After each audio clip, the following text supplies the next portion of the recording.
Now, the growing trend of pointless American contests has surely hit its peak. An 8-year-old Connecticut girl has scooped $50,000 for her giggle. She beating 10,000 other entrants. Megan Ray Burke knew that her talents would shine through.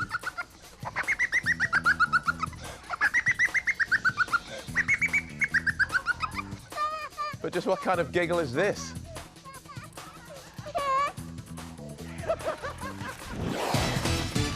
They're lovely. Big Breakfast News 8:06. Back to Johnny and Sarah.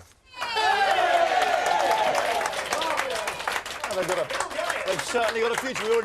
We always need a few laughers on the crew, don't we? So we should recruit them. Do you know what? I could. But Riley. You're all very Phil, you see what you've started, Phil? I'm sorry, what can I Phil tell you? Girl, ladies and gentlemen. Very disturbing. I could hear a cry. Thank you very much, gang. The headlines. John Simpson is holding the Mail. I don't know if that's his paper of choice. Pilgrimage of Sorrow. He's holding. Then we've got the... it's all obviously train headlines this morning. The train disaster. Express weeping for their loved ones. And The Guardian, the agony of those who wait. Do you know what? I'm going to get in there this morning. Get in there, my son. I'm going to get in. Let's get in there. OK, first story for you. This is a bizarre tale. Bizarre. A serial nicker who stole £50,000 of women's underwear. This is the guy's called Nataraja Jayakuma, 38, spent 4 years building up his collection, was eventually caught by his fed-up victims. They packed a clothesline with an irresistible array of proofs. I can't resist them! I can't! He says he recruited, they recruited an ex-police dog. An ex-police dog? Well, I used to be in the police, helped me back, actually. I was facing a corruption inquiry, I retired. The dog was quickly... Oh, dear, a bit heavy, wasn't it? The dog was quickly on his tail, and the women cornered him in a nearby garden. Police searched him, found he was wearing a pair of knickers with a lady's swimsuit. Bearded Jayakuma. Bearded. Oh, I've been caught, says I. There I was with my pints of Umpingham's Old Peculiar. In a lovely pair of pants, says I. Oh, well met. But when officers searched his home in Alberton, northwest London, they found sacks full of undies. The interesting thing about this guy is he offers 3 really feeble excuses for why he's got the pants. That was the first one. He claimed they were to support his hernia. Bit odd. And then he said magistrates heard that when police asked why he had knickers stuffed in his jacket, he said he had sensitive skin and needed them to mop his brow. And then officers again searched his home and this time discovered 11 sacks of women's underwear. In evidence, he insisted they'd been left by a couple of former girlfriends. I don't know, I found that really funny. OK, here we go. Some big news in. This is from your old school, Linton. Your old school, it's giving it a bit of coverage this morning. A public school has sent letters of apology to parents after its start-of-term magazine mistakenly listed seal clubbing among the hobbies of a new teacher. It's not a mistake. Easy. Schoolmasters, the thing about schoolmasters, they're always encouraged to sort of share these tiny hobbies with kids. But seal clubbing. I was brought up by seals. Were you? Yeah. After Vespers, Mr. Spade will be giving an informal chat with Slides about his recent seal culling trip to Canada. Staff at Lancing College in West Sussex were horrified when they saw the twice-yearly publication had gone to print with the spurious entry substituted for the words cross-country skiing, which is, of course, his real hobby. There's no seal clubbing at all. Letters of apology, as well as corrected entry slips, were sent to parents of all 420 pupils of the school, which counts among its alumni Sir Tim Rice, Evelyn Waugh, and Big Breakfast monitor man Linton Conrad. Thank you. Has been written in crayon. Thank you. Here's a funny story for you. Well, you'll be the judge of that. This is from the Star. A Mr. Universe runner-up had an operation to enhance his pectorals. He's enhancing his pecs, and he woke up with women's breasts. Oh, a darling, lovely pair of whoops. Cuban-born Reynaldo Silvestre had his surgery carried out at a clinic in South Beach, Miami, by someone who was not a real dog. Bodybuilder Alexander Baez, a former Mr. Mexico, was given an anaesthetic used on animals. He kept waking up during the op to find the doctor, Sylvester, trying to force an implant that was too large in his breast. That has got to be your nightmare, just waking up and going, go get in there! Get in there, go on! Breathe in, breathe in. Yet. And he says, Police Captain Charles Press, who watched a video of one of his operations, said, that was a butcher job. You wouldn't want that to happen to your dog. I don't know, you know. A dog with 6 pammies. I don't mind that. But you'd be the envy of your friends. You just sat there. Just, oh, gross. Come on, up you come, lad. Up you come, lad. You come and play with master. This afternoon we're going mud wrestling, Fido. We're going to have a great day. Anyway, it's unlikely to happen, but it would be very funny, wouldn't it? It's exactly the sort of thing I bet won't be in the Dome. A dog with 6 large breasts. And it's exactly the sort of thing the kids want to play with. It's what the people want, isn't it? 768 million quid. No dog with breasts.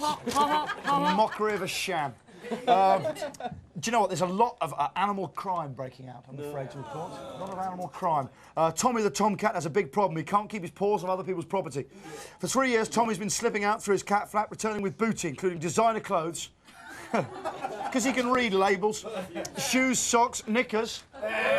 Come on, we know who he's in league with. A bum bag full of coins. Bum bag. Imagine that the cat actually wears a bum bag. Just a slip change it. No, my mum still wears a bum bag sometimes when she comes to London. Really? And my stepdad Ken has got a cap with a zip pocket on it. Do they lose a lot of stuff? He went to New York and Ken had his Bolton Wanderers top on and a bum bag and a zip-up cap. Well, you say that, but everything was safe. Yeah, Did he get mugged? No. Zip-up cap. What does he keep in his zip-up? I'm sorry, this is distracting. The zip-up cap, I find that fascinating. If it's anything too heavy... Anvil. He's got anvil. Anyway, here we go. Owner Ali Daffin said it was funny at first. He was so proud of himself with socks, peg bags and the odd slipper. But the haul just got more and more adventurous with matching pairs of expensive trainers. Apparently he'd go and nick one trainer one morning, one expensive designer trainer, then he'd go for the next one the next day and come back to form the pair. But he says he hollers at the bottom of the stairs until I come down and inspect it all. Ali! Ali! Some juice! Check it out! A pigeon has broken into someone's house to watch television. People who come in, they found a pigeon, it's pecked the remote control, it's watched a show on Channel 4. Apparently it's big practice. Oh! Just kidding, it was can't coo, won't coo.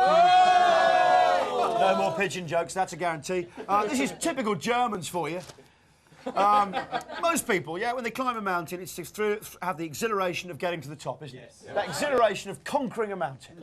Looking out, a big journey, a big adventure. That's what people do. Harnessing nature. Yeah, riding beating nature. roughshod. Why? Because it was there. That's what Edmund Hillary, I think, said when he conquered Everest. Perhaps. I don't know. But German scientists set out to try and find out. Do you know what? They conquered Kilimanjaro. Do you know what? They just wanted to prove it wasn't as high as the locals claim. Yeah! This is nearly 20,000. They claim it's 20,000 feet. The Germans have found the peak is actually 13 foot shorter, yeah. That is official height. We are complaining. We are complaining we are not getting enough mountain for our money. It's shorter than its official height of 19,343 feet. Here's another one for you. Have I got time, or is Sturdy just doing that as part of Britain's new dance craze? OK, I'm just going to say one last little story for you, because there's been a thing published about how awkward the nation is about complaining. This is guest behaviour at some of the UK's top hotels. There's extraordinary things that British people have done, and Germans have done. The researchers uncovered one man who tipped a chambermaid £5, yeah, after a weekend stay in Hertfordshire. And then he returned 2 weeks later to reclaim the £5 because he was short of cash. That was extraordinary. One hotelier and his children will never forget the man who settled his £105 bill and gave them a 3p tip as a little something. A little. Do you know what? This is just cheer you up. A German couple staying in Jersey have complained their breakfast cereal was stale and terrible. They didn't like it at all. Of course, Germans generally at breakfast, logically, they have ham and cake. But it says, at the hotel, a German couple complained that their breakfast cereal was stale. Staff investigated. They found the pair had been tucking into decorative jars of dried beans and pasta. Do you know what? It's time for the pun of the week,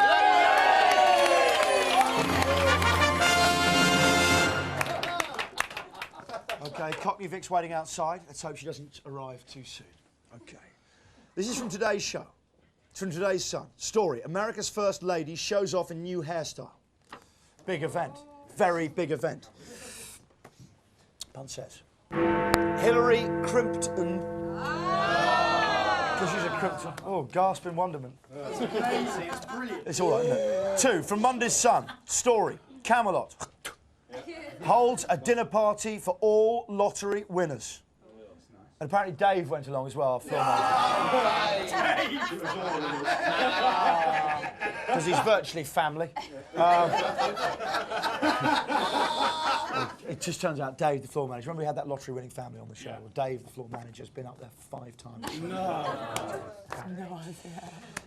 He's so licky. Do you know what? It's a good pun. The pun says, Meal of Fortune. All the upstanding pieces, #1 pun in the nation. But you know what? It's a beauty. Oh, it's good. Over here, oh, it's good. Oh, it's good. Oh, it's good. What they've done is said what they've seen. Right? Oh, a clean sweep for the Sun this week. This is from Monday. OK. Claudia Schiffer's ample charms. 2 things. Are displayed through a transparent blouse. I know this is good. Her ample charms are displayed through a transparent blouse. Do you want me to The pun is a work of genius. When they thought this up, they must have laughed for a day. The pun. He say, I, Claudia's.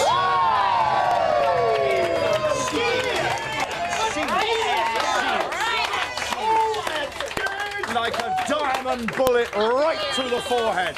What have we got coming up, Sarah? Coming up, we've got top international newsman, Mr. John Simpson, joins us again. Yay, with the house.